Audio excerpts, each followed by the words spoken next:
నర్మణః విభూషాసురో దదాతు నః స్వస్తిద్యావా పృథివీషు చేతునా స్వస్తయే వాయుమప్రవామహే సోమం స్వస్తి భువనస్య యస్పతిః యస్పతిం సర్వగణం స్వస్తయే స్వస్తయాదిత్యాసో భవంతు నః దేవానో అత్యా స్వస్తయే వైశ్వానరో వసరక్త స్వస్తయే దేవావంద్రుభవ స్వస్తయే స్వస్తి నో రుద్రపాత్వం హసః స్వస్తి మిత్రావరుణా స్వస్తి పథ్యేరేవతే స్వస్తి నగేంద్రశ్చాగ్నిశ్చ స్వస్తి నో అదితే కృతే స్వస్తి పంథామనుచరేమ సూర్యా చంద్రమసా వివారదదాగ్దదాజానతా సంగమే మహే స్వస్తియనంతార్క్షమష్టనేమిం మహద్భూతం వాయసం దేవతానాం దేవేంద్ర సగం సమత్స బృహద్యశో నామమివారహేమ హోమచమాంగిర సంగయం చ స్వస్యాత్రేయం మనసా దదార్క్ష్యం ప్రియలవాని శరణం ప్రపద్యే స్వస్తినం భాగే స్వభయన్నాస్తు శుభగుం శుభం.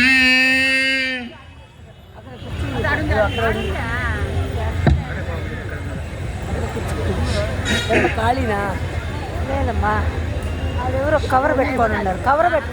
యదధికరణమేతత్ యద్విధేయం యదంతం యత ఉదితమపీతి ప్రోచ్యతే యద్ధి విశ్వం తమజమజడమంతర్యామిణం సర్వజంతోః నిరవధి మహిమానం దేవమారాధయామః. దేవదేవుడు శ్రీమదఖిలాండ కోటి బ్రహ్మాండ నాయకుడైనటువంటి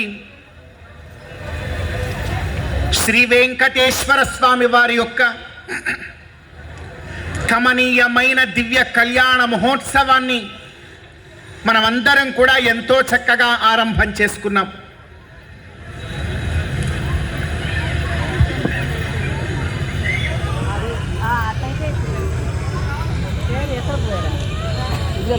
ఈ సింహపురి దివ్య క్షేత్రంలో, సింహపురి అనగా నెల్లూరు మనందరికీ తెలిసిన విషయమే. ఈ గణపతి ఉత్సవ కమిటీ వారి ఆధ్వర్యంలో 3వసారి ఎంతో వైభవంగా స్వామివారి యొక్క కళ్యాణ మహోత్సవాన్ని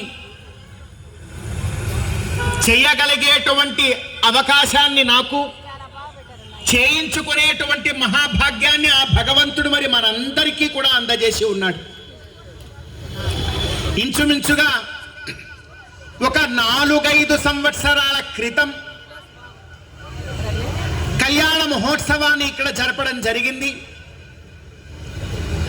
మరలా ఇన్ని సంవత్సరాల తరువాత అదే గొప్పదైనటువంటి భక్తి ప్రభావంతో ఆ గోవిందుణ్ణి ఇక్కడ ఇచ్చోటనే స్వామివారి యొక్క సేవ చేసుకోగలిగేటువంటి భాగ్యాన్ని ఆ గోవిందుడు మనందరికీ కూడా అందజేశాడు. మనమందరం కూడా మానవ జన్మ ఎత్తి ఉన్నాం. మానవ జన్మలో మరి మనందరి యొక్క ప్రధానమైనటువంటి కర్తవ్యం ఏమిటి? అయ్యా, మేమందరం కూడా మానవులం కదా, మేమందరం కూడా చాలా గొప్పవారమండి అని మనం అందరం కూడా అనుకుంటూ ఉంటాం. మిగతా ప్రాణులన్నింటికీ కూడా నేను గొప్పవాణ్ణి అని మనం భావిస్తూ ఉంటాం. మరి ఏమిటండి మిగతా ప్రాణులకి ఈ మానవుడికి ఉన్నటువంటి గొప్పదనం ఏమిటి అంటే, మనకు 2 కాళ్ళు 2 చేతులు, ఈ విధమైనటువంటి శరీరం, ఏదైనా చేయగలిగేటువంటి తత్వం, ఈ విధంగా ఎంత వైభవమైనటువంటి ఉత్సాహాలనైనా గొప్పగా ఏదైనా కూడా చేయగలిగేటువంటి ఒక శక్తి సామర్థ్యాలు మన దగ్గర ఉన్నాయని మనం ఏమైనా గొప్పవారమా అంటే ఏమాత్రం కూడా కాదని శాస్త్రం చెప్తోంది. మనమందరం కూడా ఎందుకు గొప్పవారము మిగతా ప్రాణుల కన్నా? ఈ భూమి మీద చిన్న దోమ కూడా జీవిస్తూ ఉన్నది, చీమ కూడా జీవిస్తూ ఉన్నది, గజము, శునకము, మార్జాలము, ఇట్లా ఎన్నో జంతువులు కూడా జీవిస్తూ ఉన్నాయి.